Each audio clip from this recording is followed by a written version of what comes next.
got a pick six. Pike tricked up and then ends the world with the big one-hand. Here's the pitch. Back up the middle, that's gonna be trouble. That one hit the post and then headed in!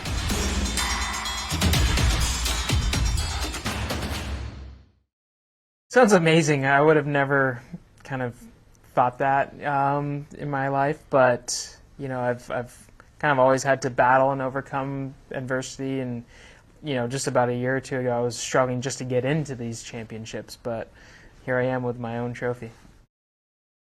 J.J. Spahn's first ever victory on the PGA Tour came right here in San Antonio. His first major victory happening this past weekend at the U.S. Open. Welcome in to the Sports Update presented by Martinez and Associates. Bobby Mendez, Hector Ledesma.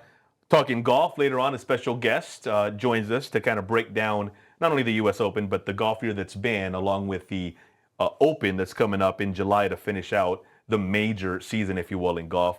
We're also talking Cowboys. They're done with off-season activities, Bobby. It's hard to tell, but it's hard to believe, I should say, but we're not going to see any team on the field until training camp. We're that close to football season. It always comes so quickly, especially during that summertime.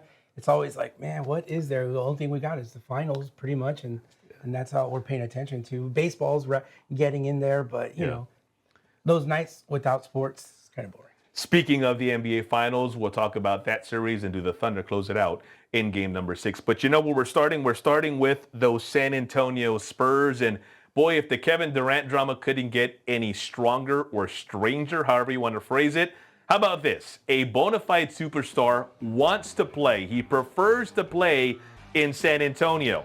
Why has it not happened yet? Well, reportedly, the Suns' asking price is too much. Reportedly, they want either Stephon Castle or they want the number 2 overall pick, which is going to turn out to be Dylan Harper, the star out of Rutgers. Other players are deemed to be, if you listen to different reports, I should say, potentially untouchable. Are the Spurs willing to part with the Jeremy Sohan? Are they willing to part with the Devin Vassell? Are they willing to part with the Keldon Johnson? The number 14 pick, for all intents and purposes, that appears to be a pick that is in play for a potential deal for Durant. So, Bobby Mendez, the question goes to you first. If you're the Spurs, what exactly is the sticking point? Like, where do you say no to Durant? Is it Castle? Is it Harper? Is it Vassell? Is it Sohan? Is it anybody else? Is it the 14th pick? Or, kind of related to that, what are you willing to give up in order to get KD in silver and black? Great question, Hector. I think if the reports are true that the Spurs rejected the number 2 pick for Durant as well as Castle, of course, those are what you would call the untouchables. But is it Jeremy Sohan someone willing to, if it were me, willing to give up? Perhaps Devin Vassell, great athlete. He's got tons of potential.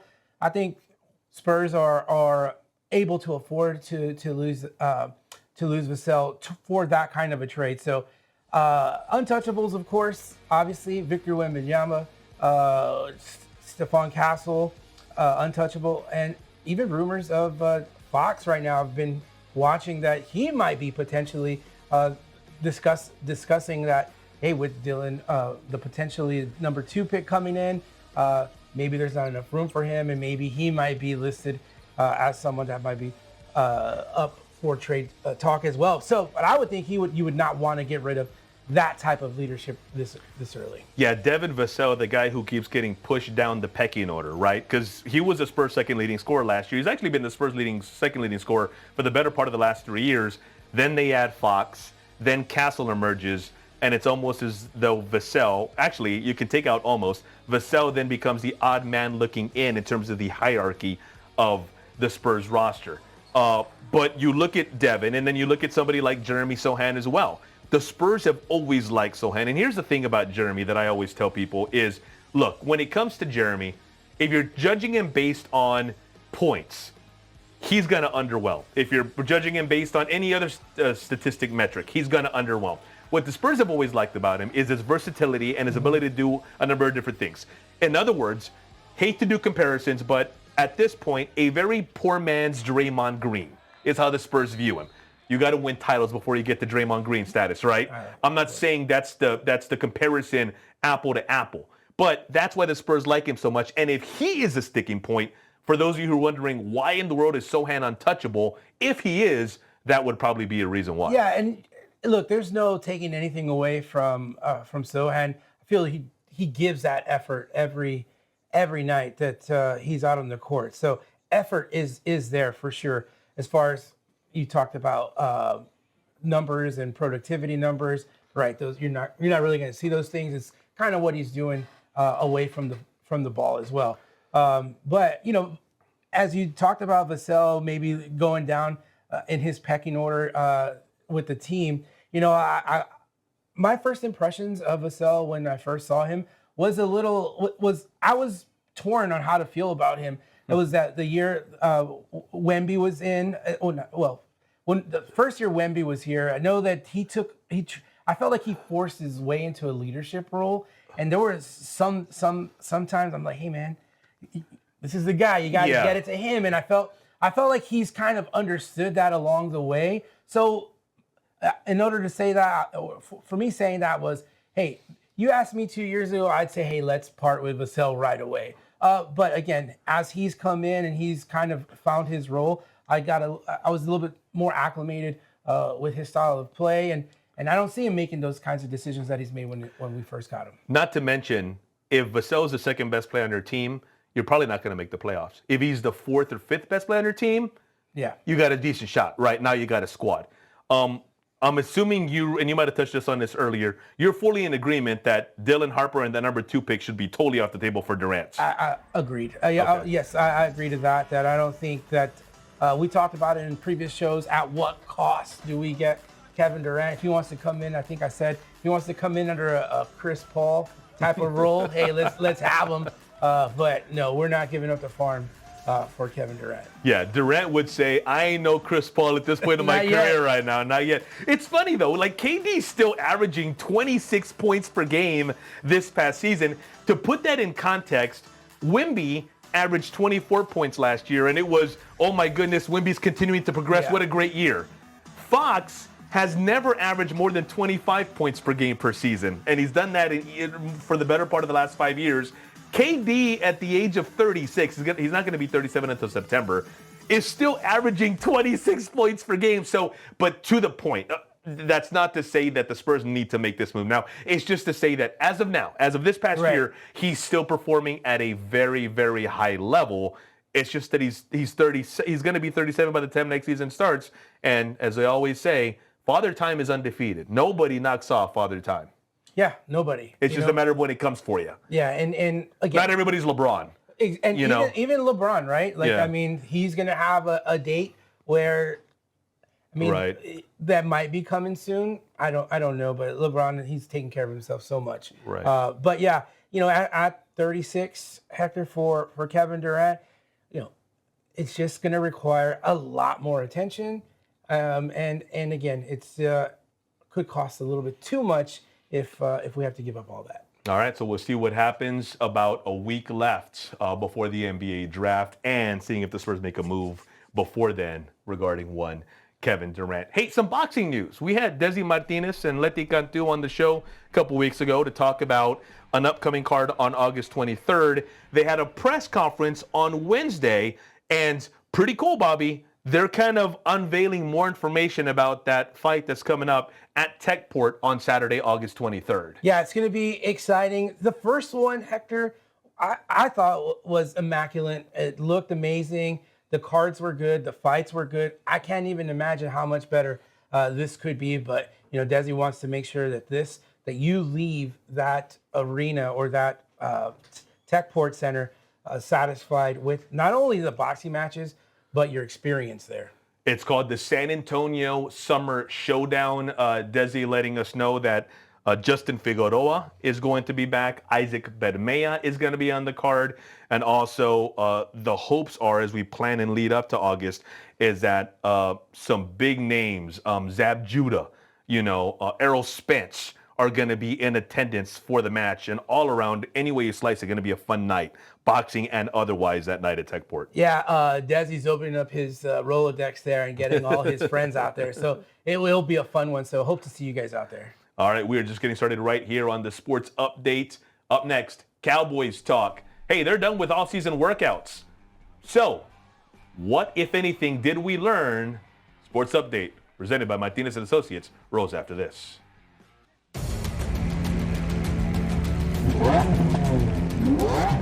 Ready! Set! Go!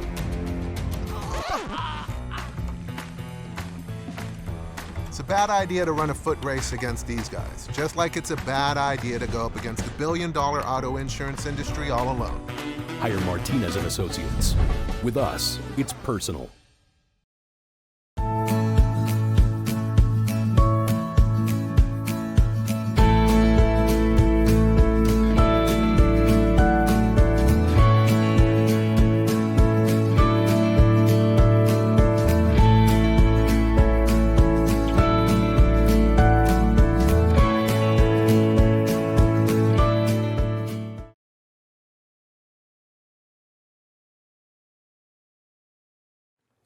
Welcome back to the Sports Update presented by Martinez and Associates. Speaking of in need, make sure to give our friends over at Martinez and Associates a call. 337-1111 is their phone number. 337-1111. Martinez-law.com is the website.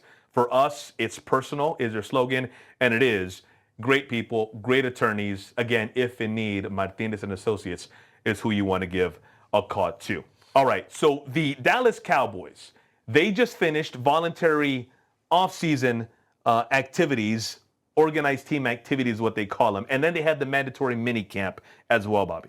As they've gone through these off-season workouts, they'll tell you it's the season all the way around. But as they finish these off-season workouts, did you come away with anything that maybe you didn't know before they took the field following the 2024 season? You know, Hector, the most important thing I think is none of them had to call Desi Martinez stay. So a lot of times, you know, those type of situations, you know, you're always hearing, you know, these guys getting in trouble, doing something, being somewhere they shouldn't have been. But for the most part, as far as distraction-wise, I think it was a pretty quiet time for the Cowboys, which ultimately means good on the football field for them, able to lock in, get that camaraderie, that what it's for, to get those reps in together. So if you ask me, I think that's the most important takeaway that I can give about the Dallas Cowboys. For me, there's two. The first is, and we talked about this last week, but I think it's worth kind of touching on because of what it says big picture. Micah Parsons, you know the way Jerry operates. You know that he likes to take care of his stars. So doesn't it make you go, that he hasn't quite taken care of maybe his biggest star? To me, it's a little, I'm not, and the ironic thing is, I'm not necessarily saying it's the wrong move, but it's just so not Jerry, traditionally speaking, that it kind of makes you think twice about why they haven't secured Micah Parsons long-term yet. Do you think it's because maybe he's not the focal point, like a Dak Prescott, right? Like the national media is not talking about it. So he's maybe putting it off to the side. It's not something sexy right now. He knows he probably will get to it. Do you think maybe perhaps that could be something about it? I don't know. It might be, and it's typical Jerry too, right? Because he won't learn. And in fairness to the Cowboys, they have other guys, Will McClay, who are running that organization. Stephen Jones obviously has a much bigger role than he had before. But yes, it's not sexy, and so therefore I'm not going to focus on it. But you keep focusing on the wrong things has been the Cowboys' kind of way of doing business the last couple of years. But to your point, the other thing that I take away is CeeDee Lamb. It appears he's going to have some help. George Pickens, now remember, Pickens is young. So put him on one side, put CeeDee Lamb on the other. You have a chance, along with the other weapons the Cowboys have, you have a chance now to have one of the best passing games. And the Cowboys did it before. The passing game, when Dak's been healthy, has not been their issue. And I think look for their passing game again to be top-notch as they go into 2025. Of course, the running game, different story. Offense as a whole, we'll see, but I think they're going to score a lot of points through the year. No surprise is what the Cowboys usually do. So to come right here on the Sports Update presented by Martinez and Associates, we're talking golf. What a finish at the U.S. Open. Also, looking ahead, special guest Trudy Stone joins us to break it all down. We're back after this. Been in a crash? It's illegal for lawyers to contact you first. If yours did, it could ruin your case. Don't trust law firms that break the law. Choose Martinez and Associates, voted San Antonio's best law firm 3 years in a row. After you've been in a crash, go with the law firm you can trust. Call Martinez and Associates. With us, it's personal. Call 210-337-1111. That's 210-337-1111. You're gonna see me shine, shine, shine, shine. Walking on beams of light, light, light, light, light.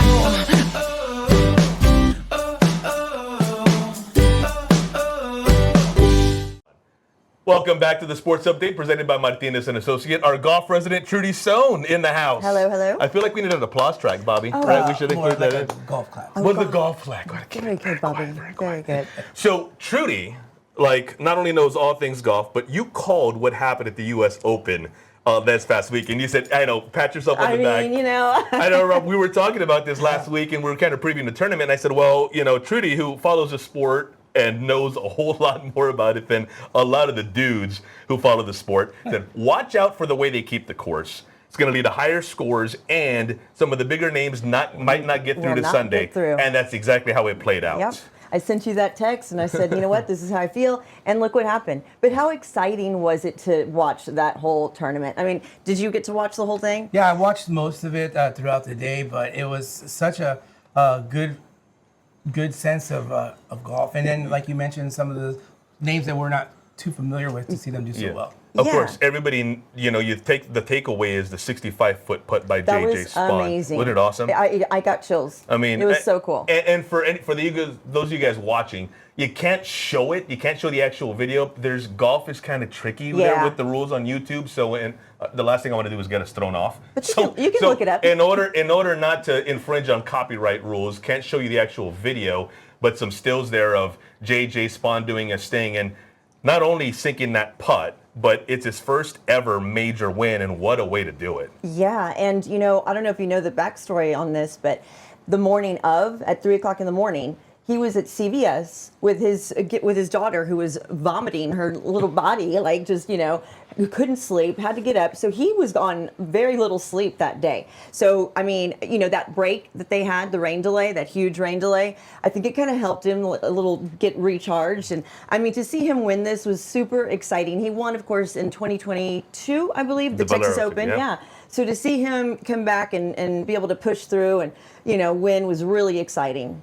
By the way, for those of you who are watching the video right now and are thinking, JJ Dynamite, it's folks of a certain age, good times. JJ used to say that's dynamite. Dynamite. Clever play on words. Fell on my part, potentially. But you mentioned that, Trudy. I know you go to the Valero Texas Open religiously every single year. And so to see him win it 3 years ago must have been really cool. It was so cool. Then fast forward to seeing him do what he did this past weekend. I remember videoing him when he was here. Because, you know, I tend to video as much as I can, of course, because that's just me. I like to get as much footage as possible. But, yeah, to go back and see him, you know, be this successful and, you know, such a major, you know, title is really, really nice. Yeah. General thoughts on the U.S. Open? What was the main takeaway? Because that's the headline, right? Is J.J. Spawn and the long putt. But you look at the leaderboard, again, as we mentioned at the top of the segment, not a whole lot of big names. The Rorys weren't there. The Scotties weren't there. You know, it was essentially almost a battle of attrition as who was going to be left, and JJ ended up being the only guy who scored under par. Yeah, and I mean, you know, the only guy, the only guy. So that says a lot, you know, especially with Scotty Scheffler coming back off of back-to-back wins. Right. I mean, he sat back and watched this time for sure. So, and you know, Rory, you know, watching both of them actually have their moments of weakness when, you know, Rory hit the tee, broke the tee the box or whatever it's called Yeah. through his club. Scotty Scheffler kind of whacked at the grass after one of the bad swings. It was kind of like, wow, that looks like me. I can do that. I can be there. They're human for a moment. Yeah. It makes you really sit back and go, wow, even the top of the top have their issues, but that course is made to be a mean beast. I mean, it is not nice to these players. Going back to you leading people to the video, I was able to watch several different angles of the shot. Oh, yeah. And there's one shot where it's like, where are you hitting it? And it just comes all the way around and right in. So I just think that'll be a great view for someone to take a look at that if you can find that shot. And in talking about Rory and Scotty, Rory winning the Masters to complete the personal Grand Slam. It's easy to forget because he's Rory McIlroy. It was his first major victory in more than 10 years. Yeah. But because he's Rory, you kind of forget that. But personal Grand Slam. Scotty Scheffler, you mentioned the back-to-back-to-back, just the dominance 23 of the previous 4 tournaments that he had been in. He won the PGA. We got Spawn winning the U.S. Open.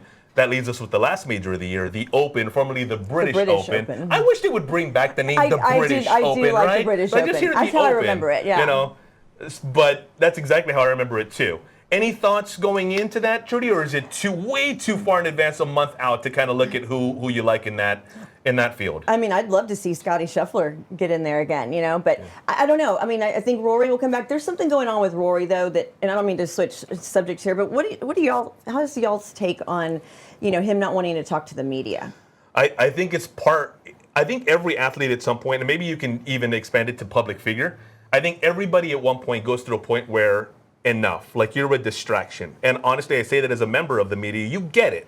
You're asked the same things over and over and over and over. And it just gets to a point where you're like, That's it. Yes, I just need to focus on the game itself. And then along the ways, there are things that happen that you're not happy about. And, there's things that certainly he's had to deal with. But in general, I'm okay with it. Yeah. Well, and, how do you feel about it? I agree. I think that there are times that there just needs to be some space. Everyone is human, and we need that space. And sometimes you just got to put your foot down and say enough, at least for now. Yeah, and I think being behind the TV, we're not seeing how many different people are asking him questions. Correct. We're not seeing all the different media that's pushing, pulling, tugging, asking millions of the same questions. So I get it. I have a lot of friends that are like, oh, I don't want to watch him anymore. He's a diva. He's throwing a tantrum. I'm like, well, you know what? He has the right to. Yeah. I don't know. He backs it up. He backs it up. I mean, people can say, well, he hadn't won a major in 10 years, but that's holding. It's funny. That's the Tiger effect, right? Yes, The Tiger effect made majors the standard. Yep. And winning majors is not the standard. Like, some of the best golfers in the history of the game won over their careers, maybe 2 or 3 majors. There was always Jack Nicklaus, right? Tiger comes along, is blowing past that rate before everything happened around 2008-ish.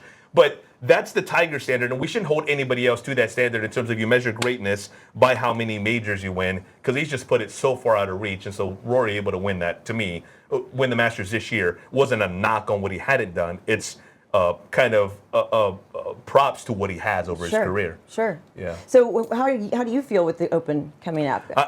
Is it too soon? No. Well, no. I think the usual guys. I think you can go back to, a normal kind of sense of viewing, because it's not going to be the same course. They're not going to play at Oakmont, obviously. No. It's overseas. Yeah. And so it's not going to be an Oakmont-like course either. Right. So because of that, I think we're going to see more back to what people are used to. Okay. All right, so you can catch Trudy on Trending with Trudy. It's on YouTube. It's also all over all the social media channels. I know Facebook as well. Correct. Tell us more about the show. I know that it's a lot of fun to tune in, and you have a lot of great folks on there all the time as well. Yes. I've got a few co-hosts that come in, Ricky Bobby, of course, Vanessa Martin, and we talk about hot topics, sports, current affairs, things that are going on around in the city and outskirts of San Antonio. It's a lot of fun. We make lots of jokes. We pick on each other, and that's why I want this one to come on, but he won't. He's afraid of me. He's afraid of me. I'm not afraid of it. We've talked about this several times. I'm not afraid of it. It's just I wouldn't be any fun on that show. Oh, you wouldn't have a choice. I'm not in the wheelhouse. Like, you guys have fun. You talk about a bunch of different things. Bobby, do you not have fun over here? I'm like sports. Yeah, I know. Like sports.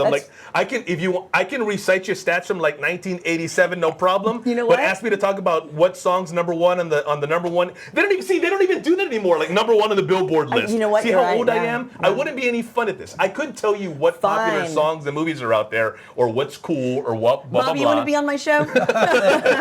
I'll represent us. All right. Anyways, thank you. Thank you for the plug. I appreciate it. And it's a fun show. So it's Tuesday, Wednesday, every other Thursday, 2 o'clock. So right after lunch, you can chime in, or you can always go back and watch it on YouTube. Yeah, and it's live when it happens at 2 o'clock. So you never know what's obviously. going to happen. All the hijinks that come with live production and live. Yeah. Trudy, thanks for coming on. Thank you Been for a pleasure. having me. Thank you very much. Yeah. We're not done here on the Sports Update presented by Martinez and Associates NBA Finals. Are they wrapping up with game number 6? That's coming up after the break. Been in a crash? It's illegal for lawyers to contact you first. If yours did, it could ruin your case. Don't trust law firms that break the law. Choose Martinez and Associates, voted San Antonio's best law firm 3 years in a row. After you've been in a crash, go with the law firm you can trust. Call Martinez and Associates. With us, it's personal. Call 210-337-1111. That's 210-337-1111.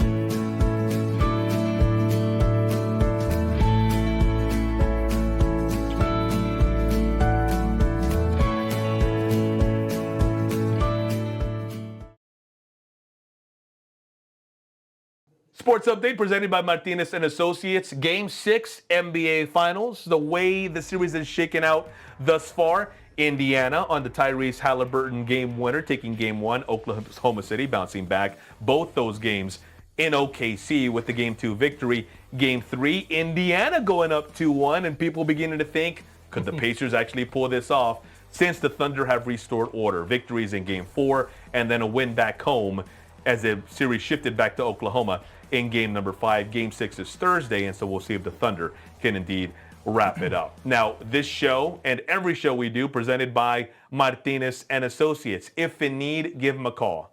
337-1111. 337-1111. The phone number, martinez-law.com. In need, give them a call. For us, it's personal, and it is for them. Great folks, great attorneys. If in need, call Martinez and Associates. Look them up as well. NBA Finals, Bobby? Does the series end game 6? That's a good question. It could very well possibly end if the same Indiana Pacers that showed up for game 5 show up for game 6. There were some pretty good strings of production offensively for the Indiana Pacers. But boy, Oklahoma City Thunder, they are just super talented. And anytime the Pacers got within any kind of striking range, they went on a run of their own, and they just took care of the Pacers. And I should have mentioned there, as we were recapping the series, obviously the Tyrese Halliburton injury has a lot to do with that. If he can't go, if he's not the same, it's a totally different series, and really the Pacers then have no shot whatsoever. Right. But either way, you figured coming in the Thunder were probably going to win this thing and are well on their way to the first NBA championship. That does it for today's show. Next week, focusing solely on the draft, with the NBA draft set for next Wednesday, or at this point, this coming Wednesday. We'll see you then, everybody. Been in a crash? It's illegal for lawyers to contact you first. If yours did, it could ruin your case. Don't trust law firms that break the law. Choose Martinez and Associates, voted San Antonio's best law firm 3 years in a row. After you've been in a crash, go with the law firm you can trust. Call Martinez and Associates. With us, it's personal. Call 210-337-1111. That's 210-337-1111.